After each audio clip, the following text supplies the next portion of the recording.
जय माँ दुर्गे। दुर्गा सप्तशती का 8वां अध्याय, रक्त बीज वध। ऋषि जी कहते हैं कि चंड और मुंड नामक दैत्यों के मारे जाने पर, बहुत सी सेना का संहार हो जाने पर दैत्यों के राजा प्रतापी शुंभ के मन में बहुत ही क्रोध आया। उसने दैत्यों की संपूर्ण सेना को युद्ध के लिए कूच करने की आज्ञा दी। वह बोला, आज उदयुद्ध नामक 86 दैत्य सेनापति अपनी सेनाओं के साथ युद्ध के लिए प्रस्थान करें। कंबू नाम वाले दैत्यों के 84 सेनानायक अपनी वाहिनी से घिरे हुए यात्रा करें। 50 कोटि वीर्य कुल के और 100 धौम्र कुल के असुर सेनापति मेरी आज्ञा से सेना सहित कूच करे। कालक मौर्य काल के हे असुर भी युद्ध के लिए तैयार हो जाए और मेरी आज्ञा से तुरंत प्रस्थान करे। भयानक शासन करने वाले असुराज शुंभ इस प्रकार आज्ञा दे सहस्त्रों बड़ी बड़ी सेनाओं के साथ युद्ध करने के लिए प्रस्थान हुआ और उनकी अत्यंत भयंकर सेना आते देखकर चंडिका ने अपने धनुष की टंका से पृथ्वी और आकाश के बीच का भाग गुंजा दिया। राजन, तदंतर देवी के सिंह ने भी बड़े जोर जोर से दहाड़ना आरंभ किया और फिर अंबिका ने घंटे के शब्द से उस ध्वनि को और भी अधिक बढ़ा दिया। धनुष की टंकार, सिंह की दहाड़ और घंटे की ध्वनि से संपूर्ण दिशाएं गूंज उठी। उस भयंकर शब्द से काली ने भी अपने विकराल मुख को और अधिक बढ़ा लिया।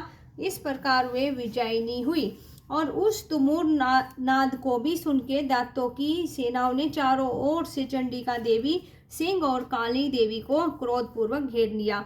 राजन, इसी बीच में असुरों के विनाश, देवताओं के अभय उदय के लिए ब्रह्मा, शिव, कार्तिकेय, विष्णु, इंद्र आदि देवों की शक्तियां जो अत्यंत पराक्रम और बल से संपूर्ण थी, उनके शरीर से निकल के उन्हीं के रूप में चंडिका देवी के पास गई। जिस देवता का जैसा रूप, जैसी वेशभूषा और जैसा वाहन है, ठीक वैसे ही साधनों से संपन्न हो उनकी शक्ति असुरों से युद्ध करने के लिए आई।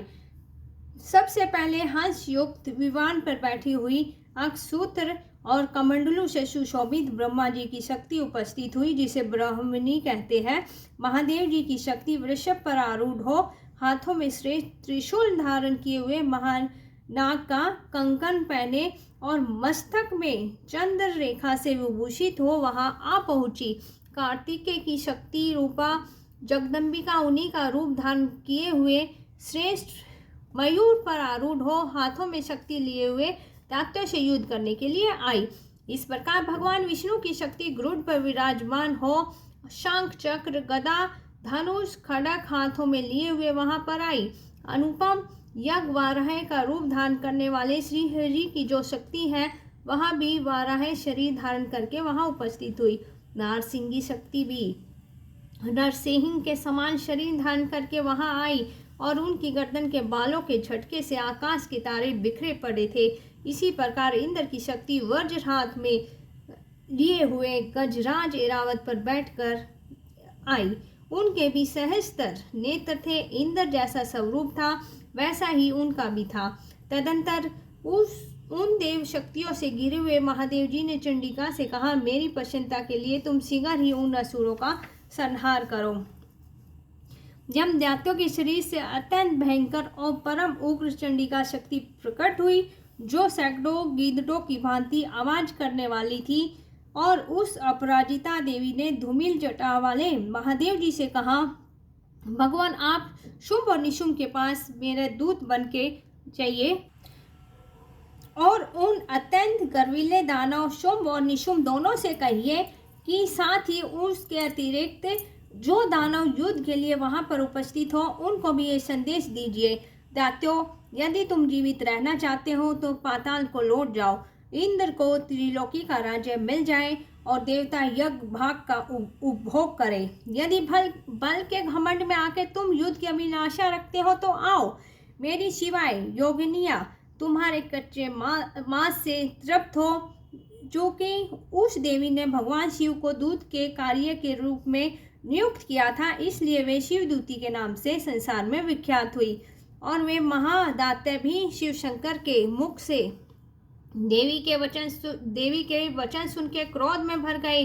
जहाँ कात्यायनी विराजमान थी उस ओर बढ़े। तदंतर वे दात्य आमस में भर के पहले ही देवी के ऊपर बाण, शक्ति आदि शस्त्रों की वृष्टि करने लगे।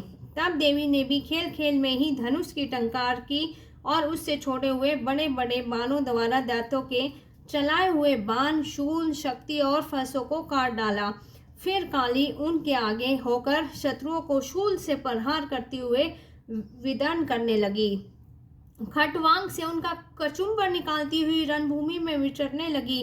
ब्राह्मणी भी जिस ओर दौड़ती उसी ओर से कमंडलू का जल छिड़क के शत्रुओं के औज और पराक्रम को नष्ट कर देती थी। महेश्वरी ने त्रिशूल से, वैष्णवी ने चक्र से और अत्यंत क्रोध में भरी हुई कुमार कार्तिकेय की शक्ति ने शक्ति से दैत्यों का संहार आरंभ कर दिया।